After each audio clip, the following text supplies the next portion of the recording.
Okay. And Melissa, that it is recording a separate audio file now. If you record to your computer. Awesome. Thank you. Thank you. Letitia, did you hear me? I guess not. Okay. Let me start recording this. All right, welcome again. I never know how to begin these things. Welcome again as I cast out my bait upon a lost sea of soul to see who bites. Ready to go toe to toe with the titan of temptation.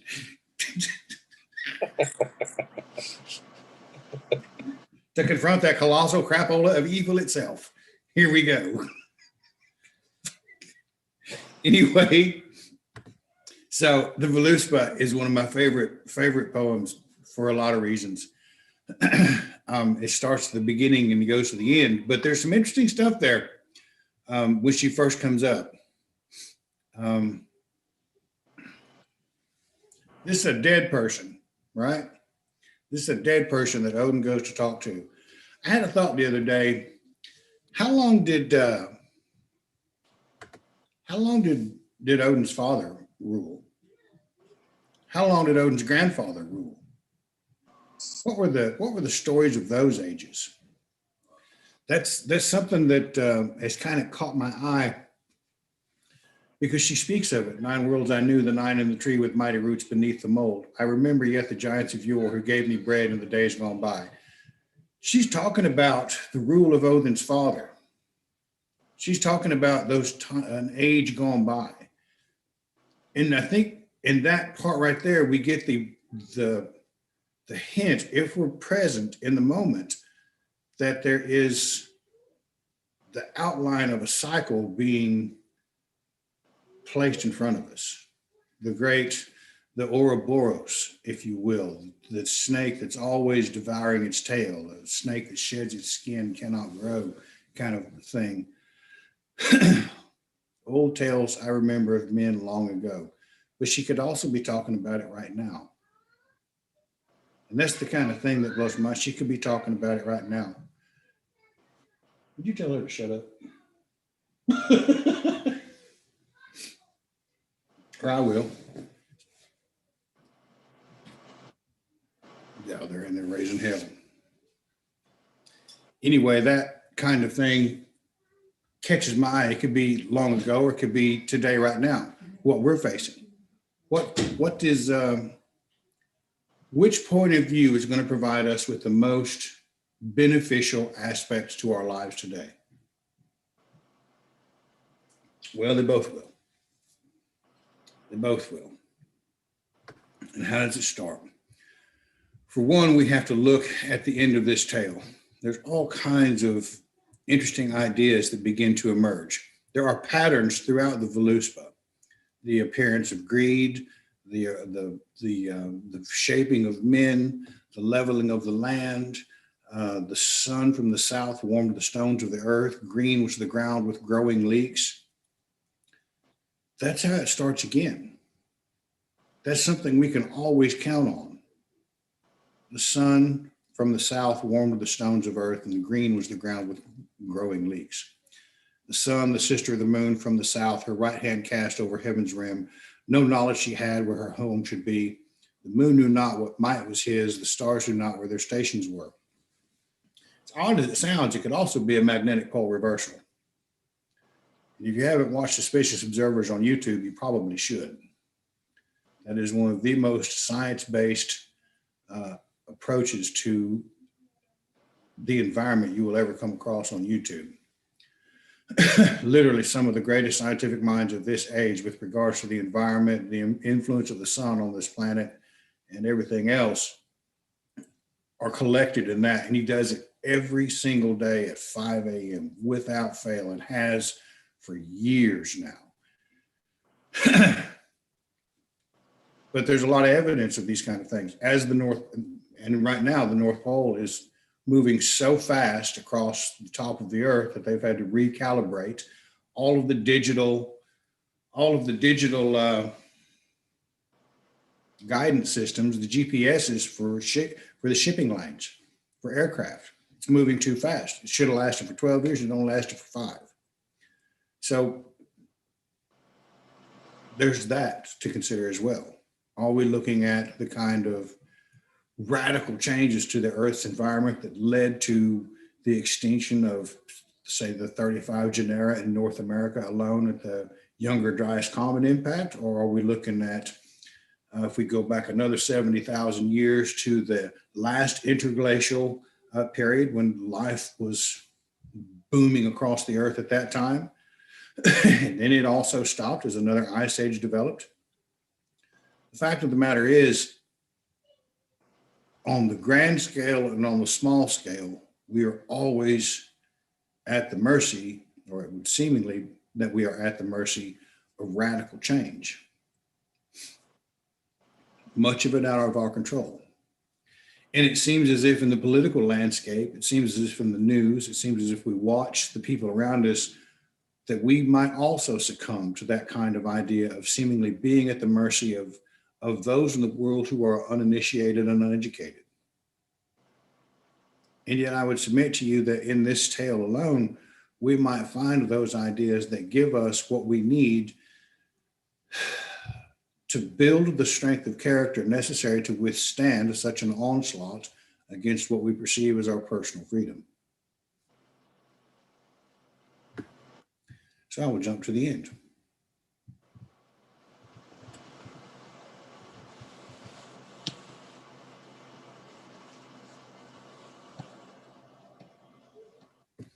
A hall I saw far from the sun. On an astron it stands, and the doors face north. Venom drops through smoke vent down, where around the walls do serpents wind. I saw there wading through rivers wild, treacherous men and murderers too, the workers of ill with the wives of men. There Nithog sucked the blood of the slain, and the wolf tore men. Would you yet know more? That's the 3 crimes.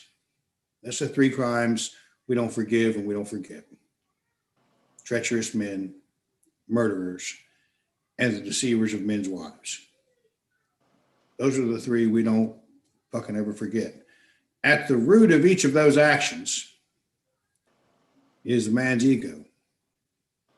I'm important enough that I can be treacherous and not have to think twice about it. I'm important enough that I might be willing, I can take that man's life because he slandered who I think I am.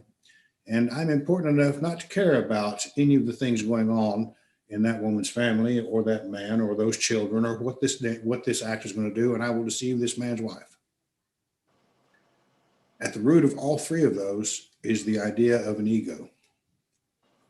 How important we might think we are without ever having to do anything to earn it, to actually live up to it, to actually embrace the idea of being regular for just a second so we might know where to begin.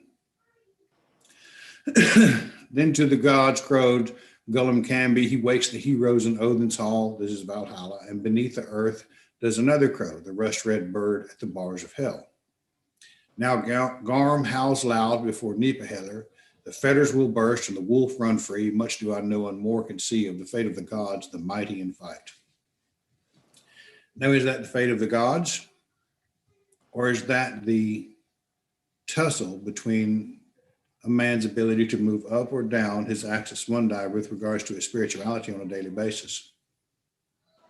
We will inevitably be faced with those things that make us wake up and face the challenges of life.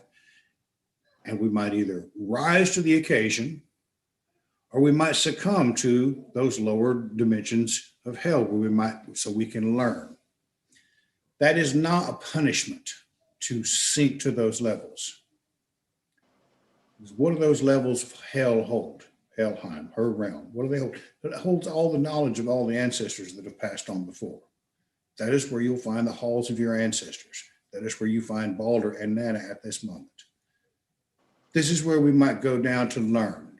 When do you need the reassuring touch of a mother's hand or the reassuring go get 'em boy from a father? When do you need the powerful time-tested love of your grandparents more than when you are at the bottom, when you have not risen to handle the challenges of life, many of which we place in our own way?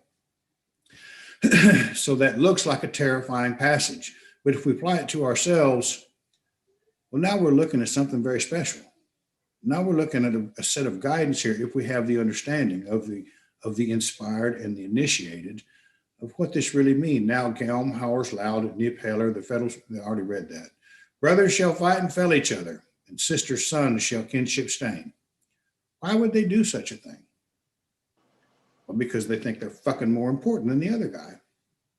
And we see it going on right now across your social justice warrior, your radical left, your radical right. Well, I know a little bit more than you do. I'm a little bit more important. Therefore, I've got a little bit. There's no greater bullshit meter in the world than listening to the intensity with which someone will tell you how right they are concerning this issue or that issue. Especially if they don't have any letters behind their name, or somebody like me. I feel pretty good about that. Fuck.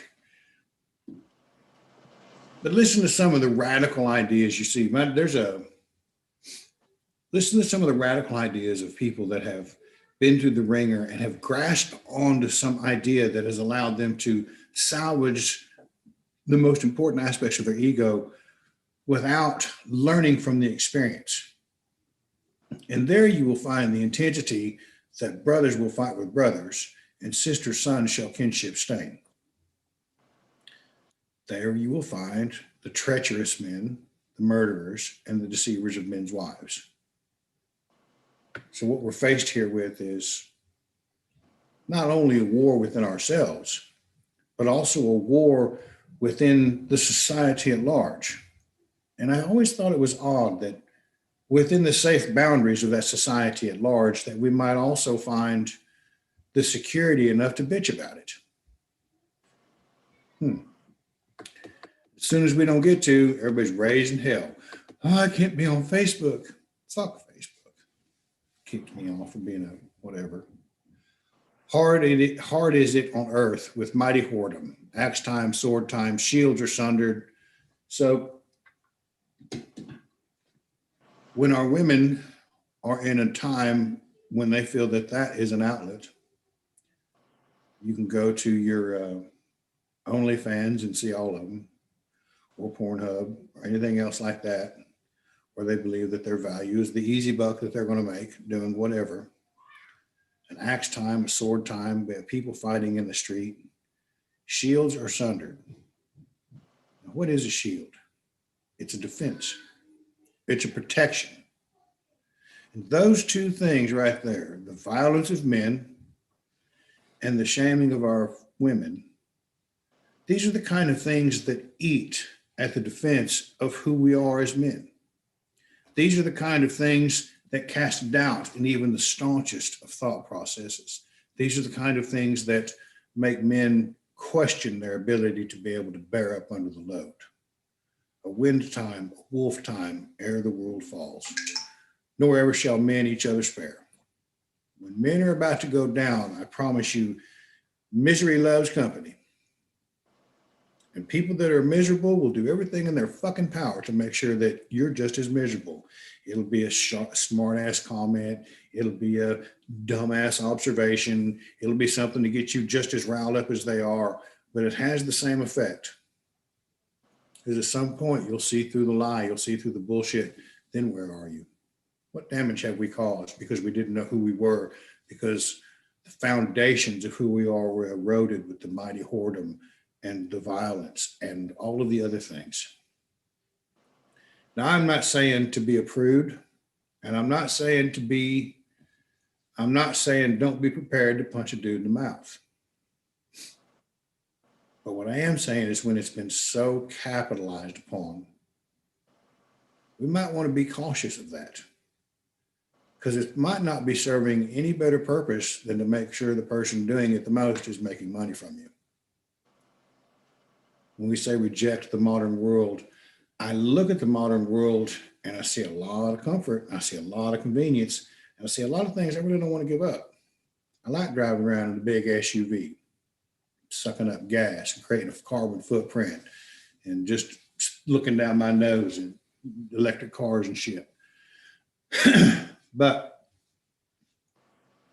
we've got to be a little bit smarter about everything we're doing, because we have all aligned ourselves with the fringe element of society. And people are going to look and they're going to say, what the fuck are they doing out there? This is what we're finding. This is what we're beginning to understand, not only about ourselves, but the world we live in.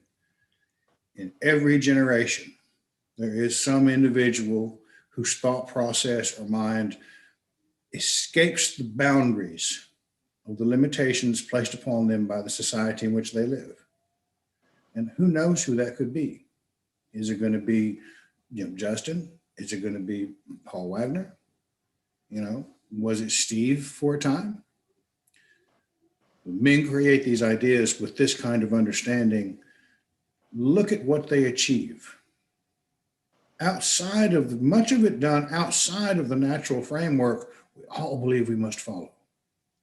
And yet, every time we take those perceptions of greatness and then turn them within ourselves, we always rise to the occasion and become something more than we are. Yggdrasil shakes and shivers on high, the ancient limbs and the giant is loose. To the head of Mim does Odin give heed, but the kinsman of Surt shall slay him soon. So Odin has, that's a touchy one, isn't it? Because Yggdrasil is the very gallows upon which Odin sway as he gathered the runes. The head of Mim and the all-knowing, the guardian of Mimir's well, where Odin gave an eye to know all things.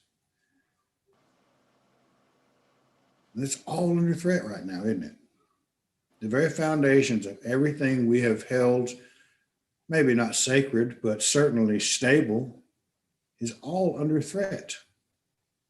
With the idea of a disease, tyranny is fostering and prospering in areas we could heretofore never have imagined. The very tree of liberty itself is shaking. And maybe it is too late. But that doesn't mean that we quit what we're trying to do. That doesn't mean that we stop growing the way we're supposed to grow.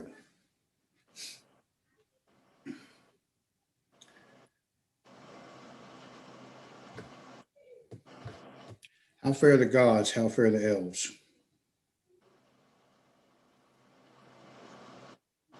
Excuse me, guys.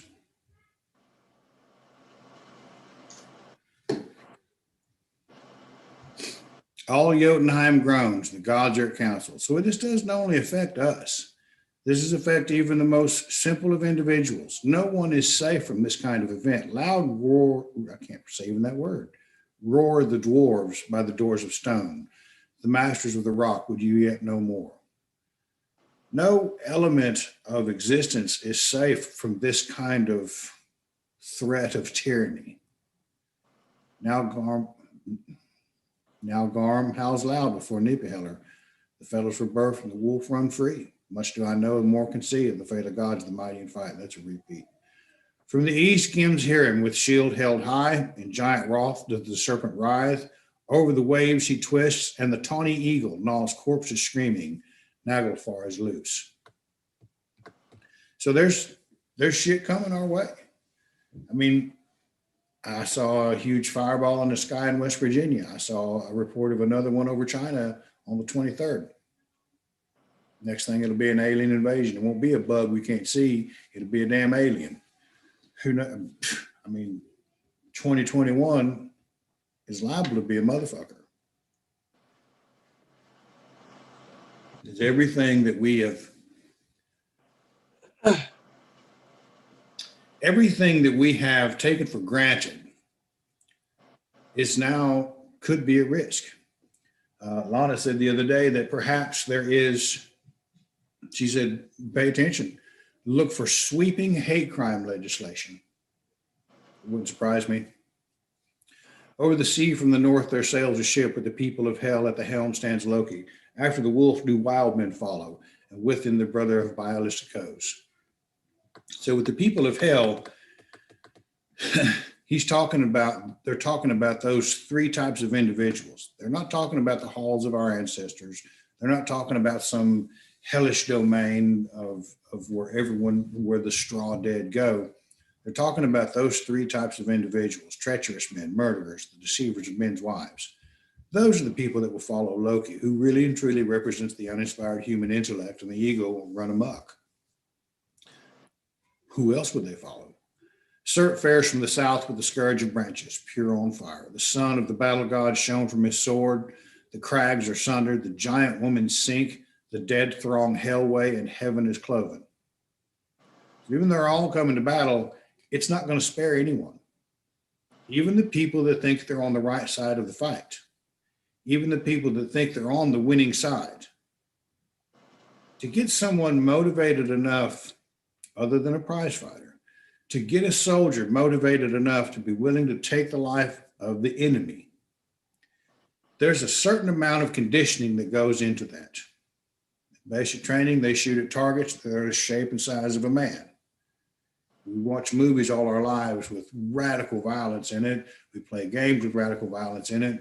We go into the military and we begin to become desensitized. We're shown images of chemical, NBC, biological attacks that the enemy may have done on its own people, and the horrible blisters and the painful suffering that other people have suffered at the hands of this vile, irreprehensible, brutal people that do not deserve even the benefit of living. I will never forget, and I've said it many times, laying on the DMZ in South Korea, looking across the MDL down my rifle sights at a North Korean soldier, ready to kill him, because if I killed a North Korean soldier, it would create an international incident and I would go home automatically. I did not care if he had a family. I did not care if his mother loved him. I did not care if his daddy gave two shits about him. I didn't care if he had kids. That training is thorough and complete. Right now, it's being enacted en masse as we're all separated in our homes. And if you're a little bit left and say something to somebody on the right that the guy on the right doesn't like, he goes a little bit further right. And the guy on the right will say something to the guy on the left, and he'll go a little bit further left. And we continue to separate. And in that separation, we lose that humanity. We lose the ability to communicate with individuals. We lose the ability to build something that might last or stand the test of time. Has anything stand the test of time? Not according to this. But we do. Individuals do. You can have the most devastating thing to ever happen to the earth. You know who'll survive? Pygmies in Africa, Amazonian tribes, headhunters in Indonesia, some remote village in Siberia, and us. That's how it has to be. That's what this is all talking about. It seems awfully fucking dark, doesn't it? Then comes Sigfather's mighty son, Vithar, to the fight with the foaming wolf, and the giant son does he thrust his sword full to the heart his father is avenged. Hither there comes the son of Lothin, the bright snake gapes to heaven above, against the serpent goes Odin's son, in anger smites the warder of earth, forth from their homes must all men flee, 9 paces fares the son of Fjorn, and slain by the serpent fearless he sinks. We just lost Odin and Thor. The son avenged him, but he gets the two things that threaten to devour the world or crush it under or poison it. We lost our greatest champions. But we also got rid of that evil. We also got rid of that threat. All things balance out. You give a little, you get a little. A little bit is taken, a little bit is given. All things always balance out. There's always a little bad with a little good, and a little good with a little bad. It's just how it goes. Once we can understand that, we can avoid being manipulated with the highs and lows of life by other men who would use our misunderstanding of the highs and lows of life for their benefit, because that's what's happening right now. The sun turns black, earth sinks in the sea. We're at the darkest time of the year. We were. The hot stars down from heaven are whirled, fierce grows the steam and the life-eating flame till fire leaps high about heaven itself. And that stanza right there helped inspire me to write, I forgot which book. Leaf and Leafrasir, Life and the Love of Life. Yeah. Could be a reference to the Younger Dryas Comet impact about 12,000 years ago, 12,300 to 11,600 years ago. Because if a comet did strike the Laurentide ice sheet in North America, there would be no impact crater, but it would send up a cloud of ash and dust and steam that would blot out the sun. Tidal waves 1,000 feet high would wash across the North American continent, as they have done, and then into the Arctic Sea. Continent-wide wildfires would happen, because this is, you gotta understand, it's not just a one-time event. That shit happened for 20 years. Every 6 months, comets were raining down on Earth, the fragments of that meteorite. All of it's very well documented. Could be that. We might be facing that. We live in a literal shooting gallery of a galaxy. Now do I see the Earth anew. And the whole thing about everything we're doing on the annual cycle centers around, much of it, the sun and Balder. We have gone through the darkest time of the year. We are beginning to see things that might threaten our future. We are aware of ideas and attitudes that, well, they challenge the future of the children we love. But now do I see the Earth anew, rise all green from the waves again. Cataracts fall and the eagles fly, the fish he catches beneath the cliffs. If we use what we find here on ourselves as much as our relation to the world, if we turn it inside of ourselves first and begin to grasp some of the understanding necessary that comes with this lore, we will begin to see the Earth anew. There is many times when I was much younger, I have seen people recover from drug addiction, and a light appears in their eyes as they begin to see the world anew. They begin to see good things. They begin to see fellowship. They begin to see positive ideas that abound within themselves every bit as much as they do in the world outside of them. If you're going to partake in a spirituality and it's not providing you with the kind of abundant, positive thought and strength within yourself to help you negate the negative thought processes and thinking that we have been conditioned and are still being trained to receive, then what are we doing here? The gods and Ethival meet together of the terrible girdle of earth they talk, that thing that binds us and holds us back, and the mighty past they call to mind, and the ancient runes of the ruler of gods. In wondrous beauty, once again shall the golden table stand mid the grass, which the gods had owned in the days of old. I had a friend named Dave, and he was in Vietnam, and he told me, he said, you know, we used to sit there and get high in those foxholes, and it pretty much dawned on us that these people in these villages really couldn't give a fuck who ran the country. They wanted to be able to farm their rice and feed their kids. There's a lot of freedom in that. And the foundation of everything we're talking about here gives us the strength to do just that. You people get wrapped up all you want to. I got a family to love and feed. At some point, we've got to become aware of that. And once we get enough people aware of that, then we begin to find strength. Then we begin to find security. I think that's the one thing that intimidates most people about all of this, is that we're so far apart and that everybody's got their own opinion, that there's no security in the strength of this faith among its adherents. Somehow we've got to overcome that. Then the fields unsowed bear ripened fruit. Think about that. All ills grow better, and Balder comes back, not before. Balder and Hoth dwell in Hrolf's battle hall. Hoth is the one that shot him. Something magical happens there on that journey as Balder and Nanna travel through Helheim and begin to gather all of the knowledge of those realms and those ancestors, that such as that Hoth, the one that shot him in the heart with the mistletoe, he says, it's all right, come on with me. Let's go see something new. and they dwell in Hrok's battle hall. That is Valhalla. Then Honir wins the prophetic wand, and I don't know what that means.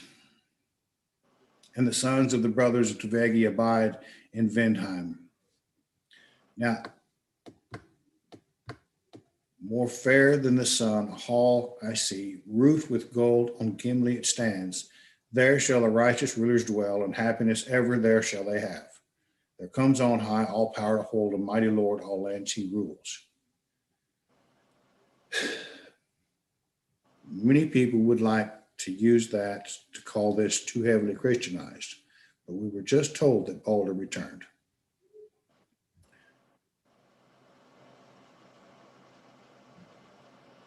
And he is a mighty Lord. He's also a just Lord. In his home, the fewest baleful runes lie. His son was a God of justice who put to sleep all suits that came before him.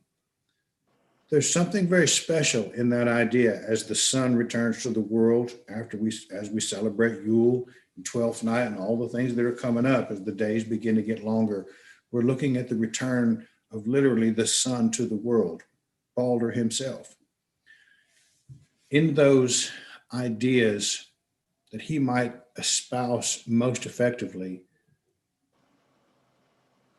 it would behoove us to begin to comprehend ourselves so much more than we strive to comprehend the nonsense that's going on around us.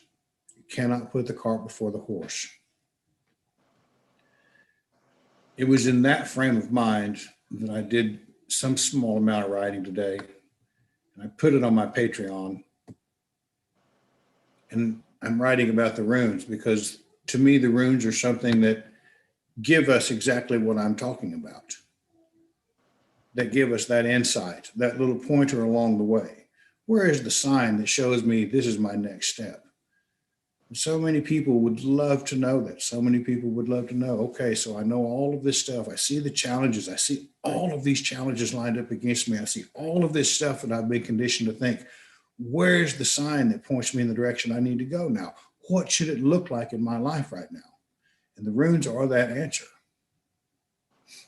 See, the sacrifice of Odin to himself is a thinly veiled reference to his burning away of his own ego.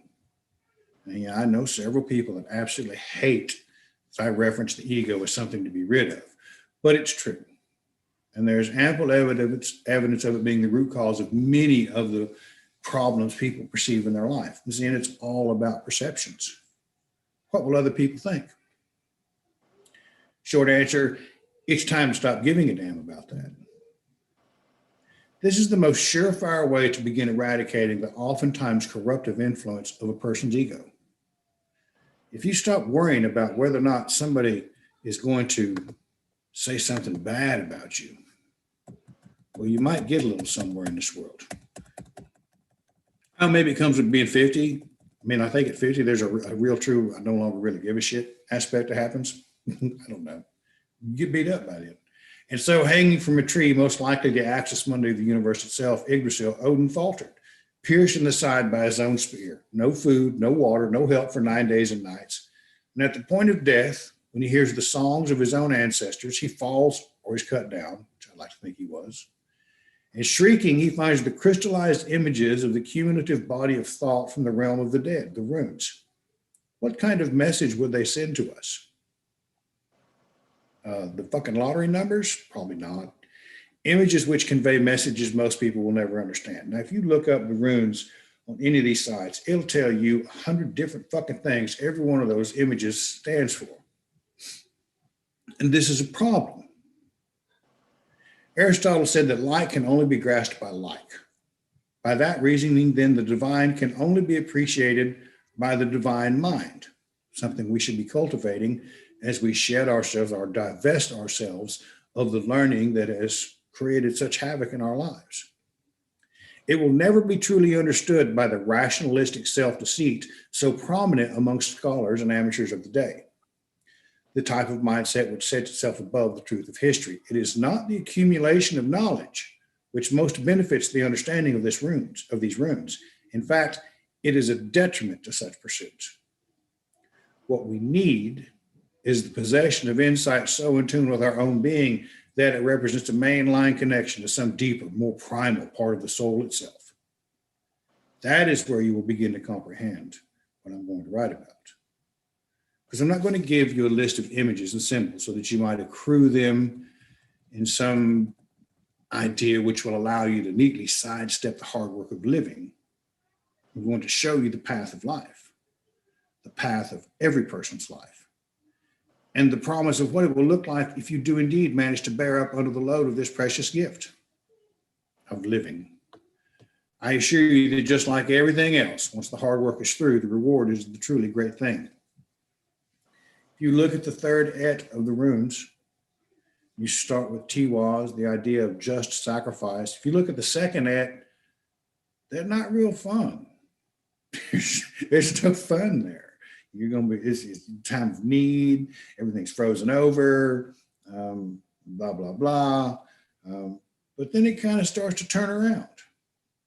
Then you might get an elk, and then you might understand Yira or the harvest. And then you might come to a point, and then Sawilo. The sun begins to shine again as you come out of this time of need. Everybody goes through it at some point in their life. Then there's just sacrifice. And then there's Berkano, rebirth and renewal. And it goes on and builds each one up. Manas, Lagus. And you get all Ingus, all of these things that begin to talk about the divine within man. And as you end it, you start, they alternate between Degas and Othala. Degas being the new day, Othala being the bright homeland. We just read in the Voluspa, same fucking thing, that these images, these ancient images that, some say they first appeared with the Etruscans in northern Italy. Who knows how old they are?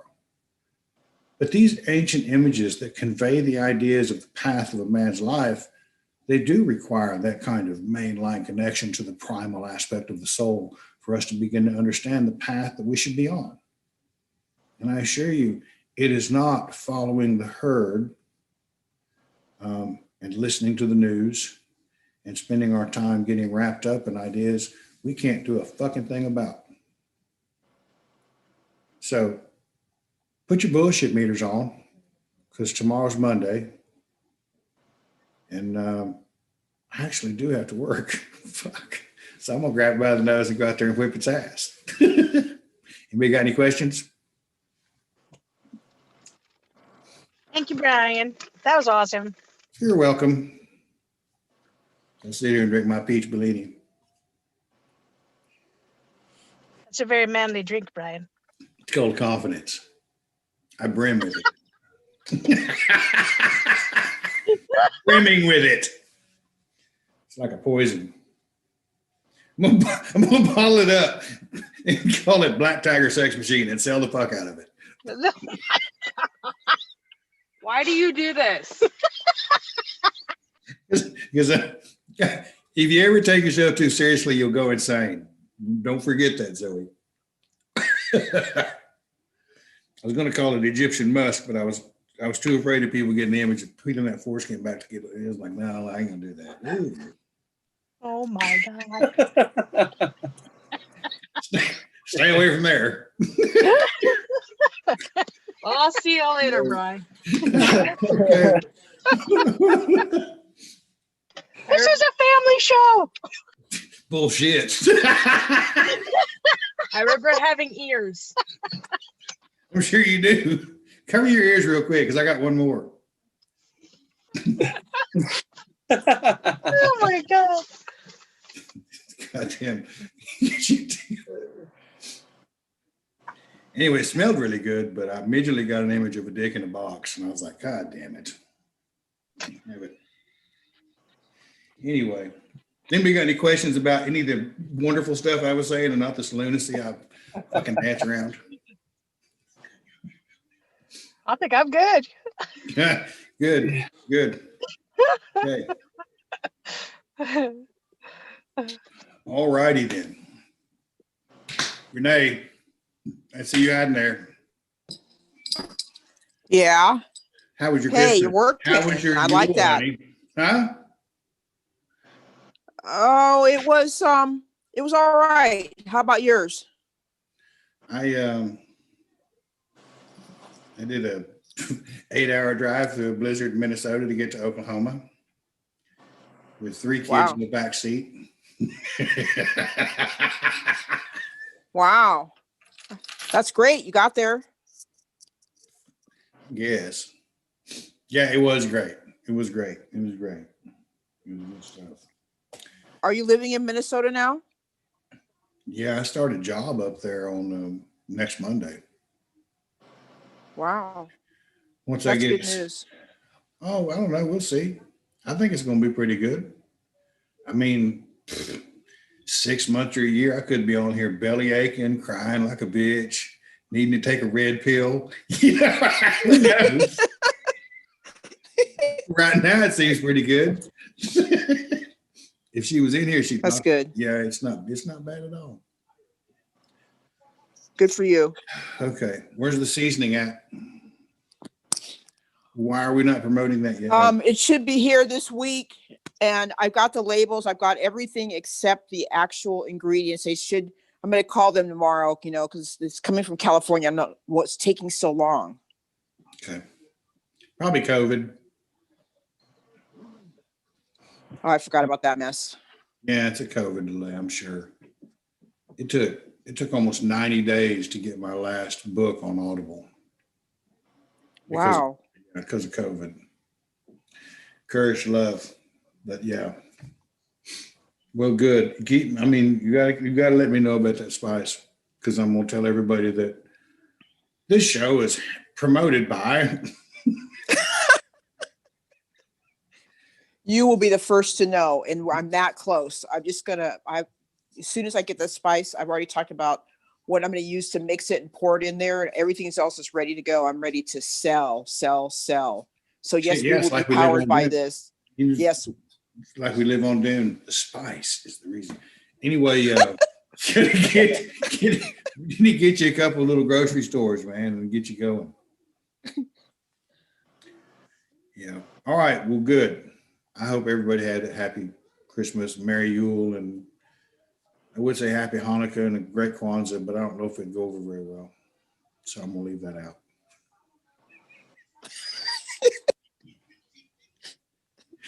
I'll quit being a dick and get off here because I may have had too much.